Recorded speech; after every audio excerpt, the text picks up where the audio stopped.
గా అందరికీ తెలుసు, డబ్బింగ్ ఆర్టిస్ట్ గా తెలుసు, యాంకర్ గా తెలుసు, ఇంకోటి తెలియని యాంగిల్ రైటర్, సింగర్. ఏంటది? సింగర్ అని నేర్చుకున్నానండి సంగీతం. ఇంట్రెస్టా? సాహిత్యము సంగీతం అంతా ఇంట్రెస్ట్ ఉందా? కీర్తనల వరకు వినాయక కీర్తనలు అవన్నీ నేర్చుకున్నాను. ఆ తర్వాత రైటర్ అంటే ఇంకా ముందు నుంచి పాటలు రాయటం అన్ని అలవాట్లు ఉన్నాయండి. మీరు జెమినీలో ఉన్నప్పుడు కూడా మీ స్క్రిప్ట్స్ మీరే మీ ఎపిసోడ్స్ కి రాసుకునేవాళ్ళు. జెమినీకి అందుకే నేను జెమినీకి నాకు ఉన్న అనుబంధంలో గొప్ప విషయం ఏంటంటే, జెమినీ నన్ను ఎందుకు వదలదో నేను జెమినీ ఎందుకు వదలలేనంటే, నేనే అన్నీ చేసి ఉండండి. ఒక పక్కన యాంకరింగ్, ఇంకో పక్కన రైటర్గా ఉండే. అప్పట్లో ఇన్ని సోర్సెస్ కూడా ఏమీ లేవు. ప్రోగ్రామ్ డైరెక్షన్ నేనే చేసేవాడిని, స్క్రిప్ట్ నేనే రాసుకునేవాడిని, వాయిస్ నేనే ఇచ్చేవాడిని. నా పని, పక్కుడు పని, ఎదటోడి పని, రేపటి పని, నిన్నటి పని కూడా నేనే చేసేవాడిని. అన్ని పనులు పెద్ద బుల్లచల్లా మనం పని చేస్తుంటే వాళ్ళకి మంచిది కదండి. అందుకని నన్ను వదలరాళ్ళు. అందుకని వాయిస్ నేనే, యాంకరింగ్ నేనే, స్క్రిప్ట్ నేనే, డైరెక్షన్ నేనే, అన్నీ రాసుకుంటాం, అన్ని నేనే అనమాట. అందుకని ఎక్కువ కాలం జర్నీకి నాకు ట్రావెలింగ్ కుదిరింది. ఓకే. తర్వాత మీరు భీమవరంలో డిఎన్ఆర్ కాలేజ్లో చదువుకున్నారు. ఏంటి ఆ డిఎన్ఆర్ కాలేజ్ ముచ్చట్లు, మీ ఫ్రెండ్స్? వస్తాండి అది మరొక ప్రస్థానం లాగా. డిఎన్ఆర్ కాలేజ్ అంటేనే చాలా మందికి ఎన్నో జ్ఞాపకాలను ఇచ్చిన కాలేజ్ అది, ఎన్నో గుర్తులను ఇచ్చింది. నేను మొన్న వెళ్ళినప్పుడు కూడా ఒకసారి కారు వేసుకుని అలాగా అలా రౌండ్ వేసి వచ్చాం మా కాలేజ్. అంటే అదే చెప్తున్నాను కానీ, మన 10th తర్వాత జరిగే ప్రతి సంఘటన మనకు మెమరీ. అంతకు ముందు గుర్తుంటే కానీ ఎవడో చెప్పాలి, ఒరే చిన్నప్పుడు నువ్వు అలా చేసేవాడు తెలుసా, చిన్నప్పుడు నువ్వు దేకేవాడు తెలుసా, చిన్నప్పుడు చెట్టు నుంచి పడిపోయే తెలుసా, అయినా మనకు గుర్తుండవు. 10 తర్వాత స్నేహితులు వస్తారు, 10వ తరగతి తర్వాత గురువులు వస్తూ ఉంటారు, మా ప్రపంచం కనిపిస్తూ ఉంటుంది, వెలుతురు, గ్రీన్ ఏది రెడ్ ఏది తెలుస్తూ ఉంటాయి. ఇలా కాలేజ్ లైఫ్కి వచ్చేప్పటికి మనమే కింగిల్గా ఫీల్ అవుతూ ఉంటాం కాలేజ్ డేస్లో. మన జీవితానికి మనమే హీరో ఎప్పటికైనా, నేను అది నమ్ముతా. ఎవడో వచ్చి మనల్ని హీరో చేయట్లేదు, మన జీవితానికి. అలా ఆ కాలేజ్ డేస్ చాలా మెమరీస్ అండి.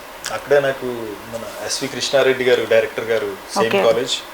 రాజా రవీంద్ర గారు మా సీనియర్, శివాజీ రాజా గారు మా కాలేజ్ నుంచి, రాజా వనన్ రెడ్డి గారు డైరెక్టర్.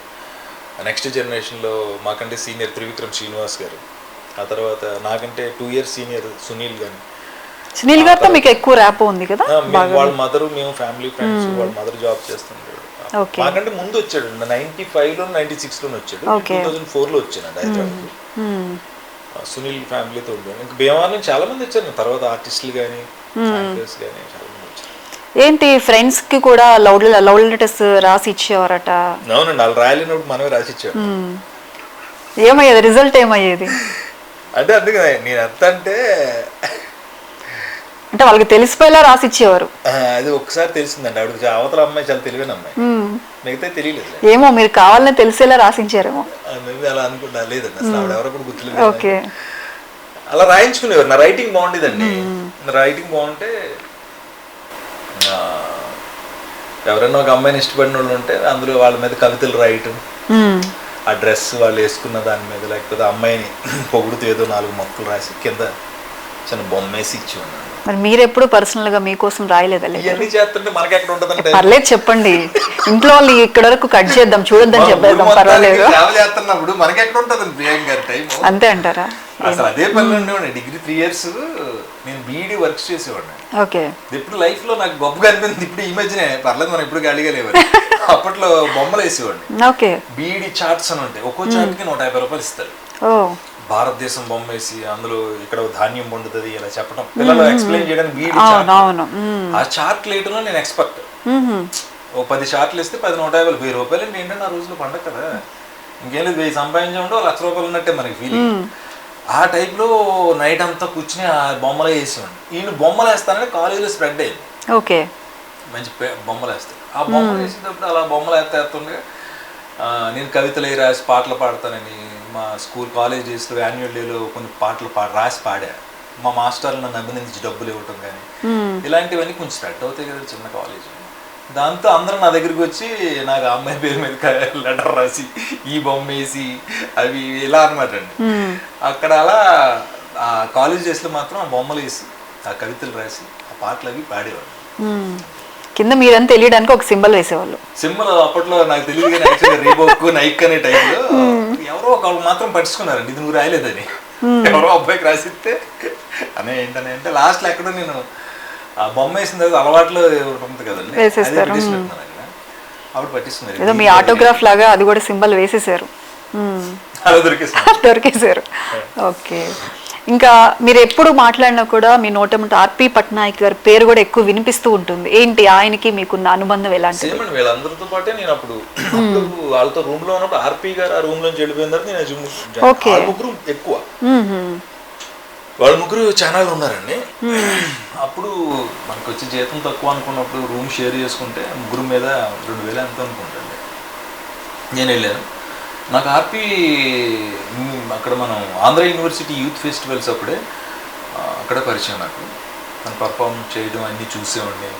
తర్వాత ఆయన ఆర్పి నేను ఎందుకు వదిలిపెట్టినా అంటే స్నేహితులకి చాలా విలువిస్తాడు. ఓకే.